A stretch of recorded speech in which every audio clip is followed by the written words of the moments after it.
LPU ప్లేస్మెంట్ల రికార్డులు సృష్టిస్తోంది. Final year student 2.5 కోట్ల ప్యాకేజ్ పొందుతున్నారు. 1700 మందికి పైగా ఎల్పీయూ స్టూడెంట్స్ 10 లక్షల నుంచి 2.5 కోట్ల ప్యాకేజెస్ పొందారు. విద్యా విప్లవం ప్రారంభమైంది లవ్లీ ప్రొఫెషనల్ యూనివర్సిటీలో. వైఎస్ఆర్సీపీ అధినేత వైఎస్ జగన్మోహన్ రెడ్డి ప్రకాశం జిల్లా పొదిలి చేరుకున్నారు. కాసేపట్లో పొదిలిలో పొగాకు వేలం కేంద్రాన్ని సందర్శించి రైతులతో మాట్లాడతారు. ఆయన పొదిలిలో పొగాకు వేలం జరుగుతున్న తీరును పరిశీలిస్తారు. ఆ తర్వాత రైతులతో మాట్లాడతారు వైఎస్ జగన్మోహన్ రెడ్డి. పొగాకు రైతుల కష్టాలు, వేలంలో వ్యాపారులు చేస్తున్న మోసాలను ప్రత్యక్షంగా తెలుసుకునే ప్రయత్నం చేయబోతున్నారు వైఎస్ జగన్మోహన్ రెడ్డి. సో మా కరెస్పాండెంట్లు ఇద్దరు కూడా ఉదయం నుంచి చాలా మంది రైతులతో మాట్లాడే ప్రయత్నం చేశారు. అక్కడ అసలు ఏం జరుగుతోంది, పొదిలి పొగాకు బోర్డులో ఎందుకు రైతులంతా ఆవేదనతో ఉన్నారో అని పలు ప్రశ్నలు అడిగారు వాళ్ళందరినీ కూడా. వాళ్ళందరూ చెప్తున్న మాటలు ఒక్కసారి కనుక పరిశీలిస్తే 40 రోజులుగా ఇక్కడ ఆక్షన్ ప్రక్రియ జరుగుతోందని చెప్తున్నారు. మేము పొగాకును తీసుకొస్తున్నాం, అయినప్పటికీ కొంత మాత్రం కొని మిగతా అంతటా ఇంటికి పట్టుకెళ్ళిపోమని చెప్తున్నారు. దానివల్ల మాకు చాలా నష్టం జరుగుతోందని చెప్తున్నారు. దాంతో పాటుగా కూలీల ఖర్చు పెరిగిపోయింది, భారీగా పెట్టుబడి పెట్టి ఉన్నామని చెప్తున్నారు. ఈ పెట్టుబడి రావట్లేదు, దానికి తోడు పెట్టిన ఖర్చులు కూడా చేతికి రాని పరిస్థితి, గ్రేడింగ్ చేసే వాళ్ళకే ఇచ్చేయాల్సిన పరిస్థితి వస్తోంది మాకు అనేది. దాంతో పాటుగా వ్యాపారులంతా కూడా సిండికేట్గా మారిపోయారు. సిండికేట్గా మారి వాళ్ళంతటి వాళ్లే ఏదో ఒక కొంత ధర, చాలా తక్కువ ధర పెట్టుకుని ఆ ధరకే కొనుగోలు చేస్తున్నారు అని వీళ్ళంతా కూడా చెప్తున్నారు. సో ఈ 40 రోజుల పాటు కూడా ఆక్షన్ సవ్యంగా జరగలేదు. ఈ ఒక్కరోజు మాత్రం వైఎస్ జగన్మోహన్ రెడ్డి వస్తున్నారని ఉదయం నుంచి అధికారులు చకచక ఆక్షన్ ని కంప్లీట్ చేసే పరిస్థితి మొదలు పెట్టారు, కంప్లీట్ చేసే ప్రయత్నాలు చేస్తున్నారు. ఇదే విధంగా రోజు జరిగితే బాగుంటుంది కదా అనేది వాళ్ళ ప్రశ్నగా మనకి కనిపించింది. అయితే గతంలో ఏం జరిగింది అనే దాంతో కూడా వాళ్ళు కంపేర్ చేస్తున్న పరిస్థితి.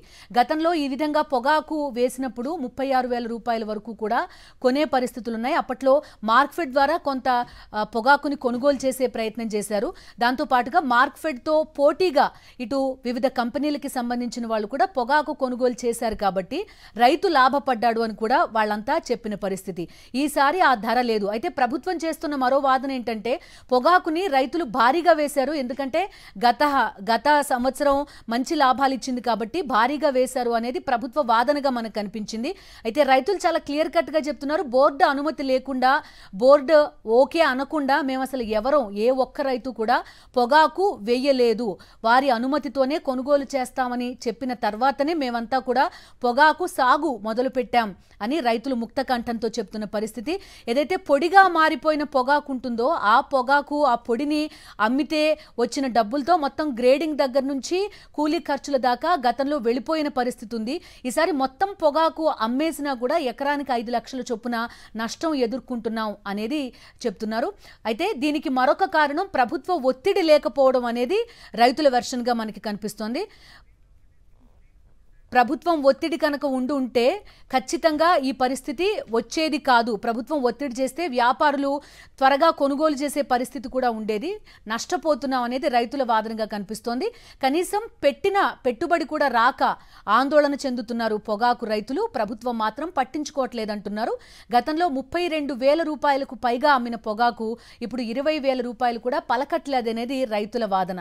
బయ్యర్లంతా కుమ్మక్కైపోయారు, సిండికేట్ గా మారారు, రైతుని ముంచేస్తున్నారు అంటున్నారు.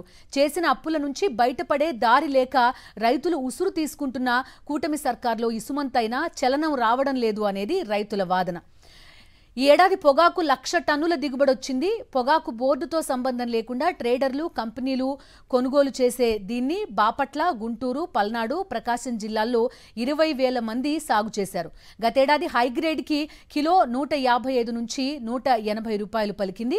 ఈ ఏడాది 70 నుంచి 80 రూపాయలు కూడా పలకట్లేదు. ఇక లో గ్రేడ్ రకం గతేడాది 80 నుంచి 100 రూపాయలు పలికింది. ఈసారి అది 30 నుంచి 45 రూపాయలు కూడా కొనేవారు లేరని రైతులు అంటున్నారు. ఇప్పటి వరకు కేవలం 24,000 టన్నుల పొగాకు మాత్రమే కొనుగోలు చేశారు. దాదాపు 55,000 టన్నులకు పైగా రైతుల వద్దే ఉండిపోయింది. పెట్టుబడి కూడా రావట్లేదు, కల్లాల్లో ఇళ్లలో నిల్వ చేసుకుంటున్నామంటున్నారు చాలా మంది రైతులు. ఉమ్మడి ప్రకాశం జిల్లా వ్యాప్తంగా పొగాకు రైతుల పరిస్థితి అగమ్యగోచరంగా ఉంది. క్వాలిటీ పేరుతో ఇష్టం వచ్చినట్టుగా కోతలు పెడుతున్నారని ఆవేదన వ్యక్తం చేస్తున్నారు రైతులు. దిక్కుతోచని స్థితిలో నష్టం వస్తున్నా కూడా పొగాకు అమ్ముకోవాల్సి వస్తోందంటున్నారు. 2019-20 సీజన్లో మార్కెట్లో పొగాకు ధర లేని సమయంలో ఏపీ మార్కెట్ని రంగంలోకి దింపింది వైఎస్ జగన్మోహన్ రెడ్డి సర్కార్. తేమ శాతంతో సంబంధం లేకుండా 30,000 మంది రైతుల నుంచి 139 కోట్ల విలువైన 12,933 టన్నుల పొగాకును సేకరించింది.